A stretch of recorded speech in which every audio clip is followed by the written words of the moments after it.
All right, welcome to Iron Financial. Today, we're running a full structural integrity test on Dine Brands. We're going to find out if this thing is a solid investment or if it's a building that's about to be condemned. We're cutting through the corporate speak, we're stress testing the balance sheet, and we're going to give you the unvarnished truth you need to forge a stronger portfolio. So you've got management out there selling this big story, right? It's a comeback narrative. They're on the earnings calls talking up their validated strategy, telling you they've made meaningful progress. On the surface, they want you to believe the worst is over and they've turned the corner. But that's the thing, isn't it? When you actually crack open their own SEC filings, the documents they legally have to submit, the raw numbers tell a completely different, way riskier story. So the conflict is crystal clear. Is this a real, genuine turnaround where they're reinforcing the company's core, or is management just slapping a fresh coat of paint on a crumbling wall to distract us from the fatal flaws in the foundation? That's what we're here to figure out. Okay, let's get into it. Here's our plan of attack, our structural integrity test. First, we're going to examine the official narrative management is pushing so hard. Then, we're going to get our flashlights out and inspect the cracks in their sales, what we call the top-line foundation. Yeah, and after that, we're popping the hood on the profitability engine. We got to see if it's real growth or just some fancy financial engineering. Then, we get to the main event, the billion-dollar anchor that's weighing this whole company down. We'll look at their blueprint for the future, see if they can build their way out of this mess. And finally, we'll deliver the Iron Financial verdict. So, let's start with the story the company wants you to hear. You got to remember, every earnings call is a performance. It's a carefully crafted narrative designed to build confidence. And let's be honest, prop up the stock price. And Dine Brands is no exception. They are painting this picture of a company that's weathered the storm and is now on this clear, stable path to growth, all built on a solid plan. And here it is from the CEO, John Payton himself. Listen to the words he's using. He's not just saying, hey, things got a little better. He's saying it was no accident. He's claiming this is all because of their validated strategy and deliberate execution. He wants every investor listening to think that this is intentional, it's repeatable, and it's sustainable. Right. And that's the core of the bull case right there, that management has a plan, that the plan is working, and that the really bad times are in the rearview mirror. They want you to believe that they're actively out there reinforcing the structure, patching all the holes, and laying a brand new foundation for the future. I mean, it sounds great. The only question is any of it true? Look, talk is cheap. Corporate executives are paid to be optimistic. They're salespeople. But our job here at Iron Financial isn't to take them at their word. It's to verify. It's time to put on the hard hats, grab the clipboards, and inspect the actual foundation of this business. And in the restaurant industry, the foundation is always the same thing: sales. Are more people walking in the door and spending their hard-earned money, or are they just walking across the street to a competitor? Let's get to the real numbers. Okay, part one of our inspection, the top line. We're looking at same-store sales.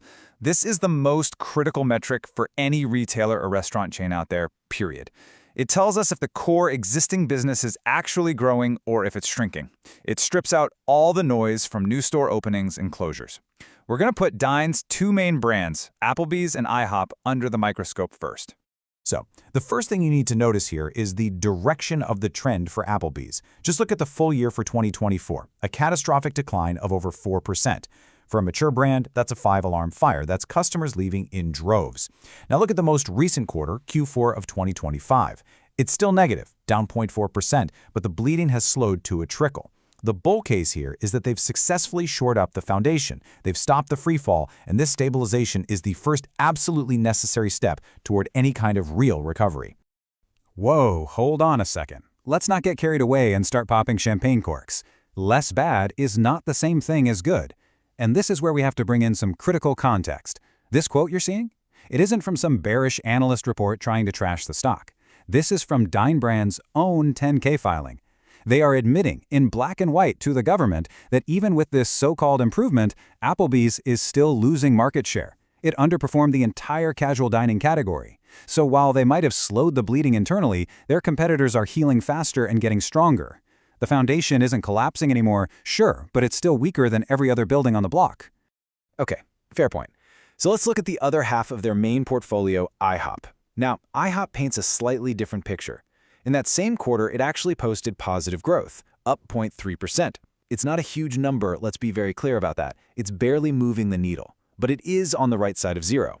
So the argument from the bulls is that while Applebee's is this big, bleeding turnaround project that needs all the attention, IHOP is supposed to be the steady, reliable part of the business that keeps things from completely falling apart. It's a very small positive, but it is a positive. But here's the thing. There's a third brand in this portfolio, one that conveniently gets forgotten all the time, Fuzzy's Taco Shop. And this right here brilliantly illustrates a major crack. While everyone is so focused on the tiny little moves at Applebee's and IHOP, Fuzzy's is in an absolute nosedive. A 7% decline in same-store sales for the full year is a complete disaster. This isn't a small leak we're talking about. This is a burst pipe in the basement that's flooding the entire structure. It raises some really serious questions about whether management can actually handle this portfolio. I mean, can they really execute a complex turnaround at Applebee's while another one of their brands is actively imploding? All right, so we've seen the cracks in the sales foundation. It's a mixed bag at best, right? You've got one brand trying to stabilize, one that's barely treading water, and one that is sinking fast. So now let's move up from the foundation and into the engine room. We're looking at profitability. Because even with flat sales, a company can still look pretty good on paper if it's managing costs and generating profit. And on the surface, the headline numbers here look incredibly strong. First up, total revenue for the fourth quarter, $217.6 million. That's a solid number. And more importantly, it represents a 6.2% increase over the same quarter in the prior year. An investor just glancing at this headline would think, wow, same-store sales are kind of flat, but revenue is up over 6%. They must be doing something right. It looks like a clear sign of operational strength and growth. And that apparent strength continues when you look at adjusted EBITDA, which is a key measure of core profitability. Here again, the number is strong, $59.8 million for the quarter.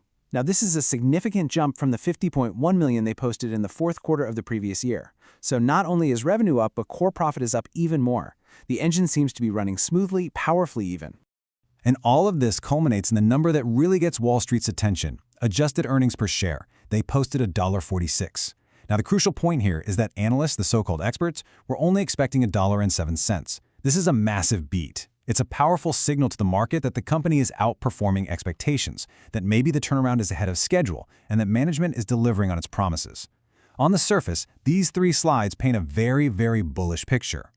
But this is exactly why we do a full structural test. We don't just admire the shiny new engine, we check the fuel lines. And this quote, which comes directly from their own press release, reveals the whole truth. The revenue growth isn't coming from more customers walking in the door or from higher prices at existing restaurants. It's not organic growth. It's because Dine Brands has been buying struggling restaurants back from its own franchisees. This is financial engineering, plain and simple, not real growth. They're adding the full sales of these locations to their corporate books, which artificially inflates their revenue line. It's a much riskier, much lower margin way to grow. And it tells you that their franchisees, the people on the front lines, are in serious trouble. The engine isn't more efficient. They just bolted another, less reliable engine onto the side of it.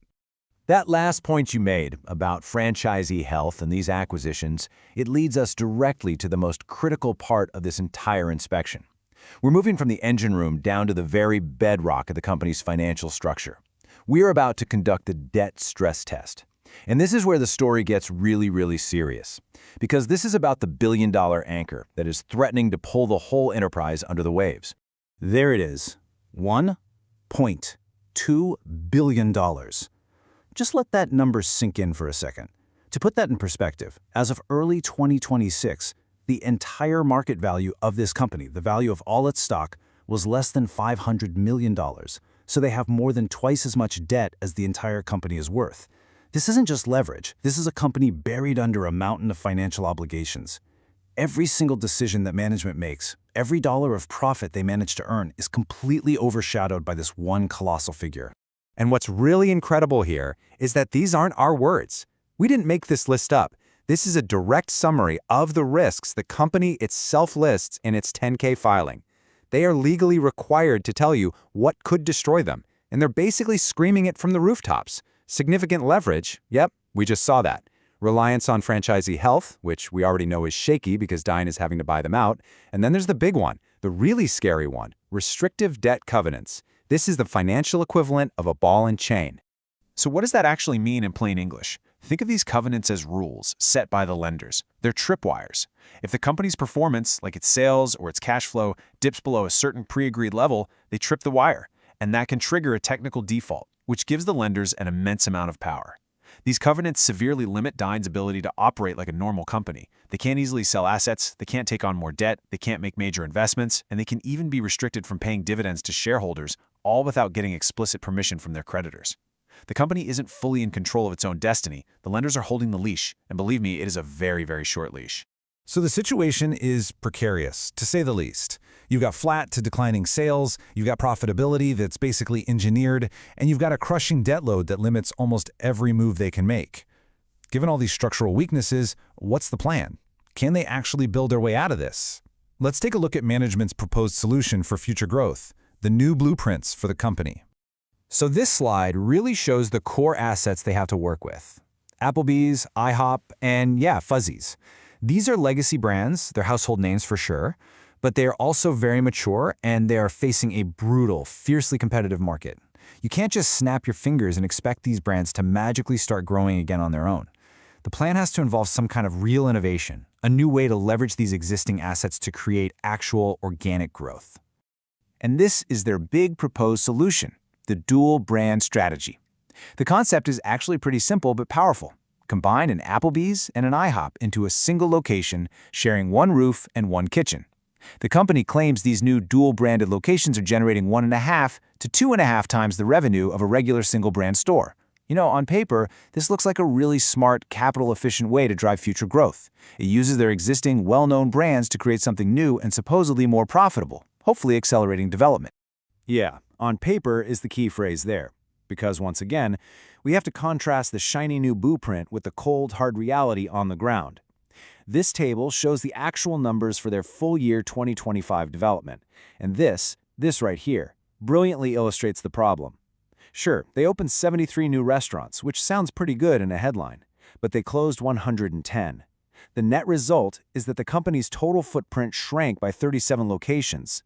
So despite this promising new dual-brand strategy, the overall system is still contracting.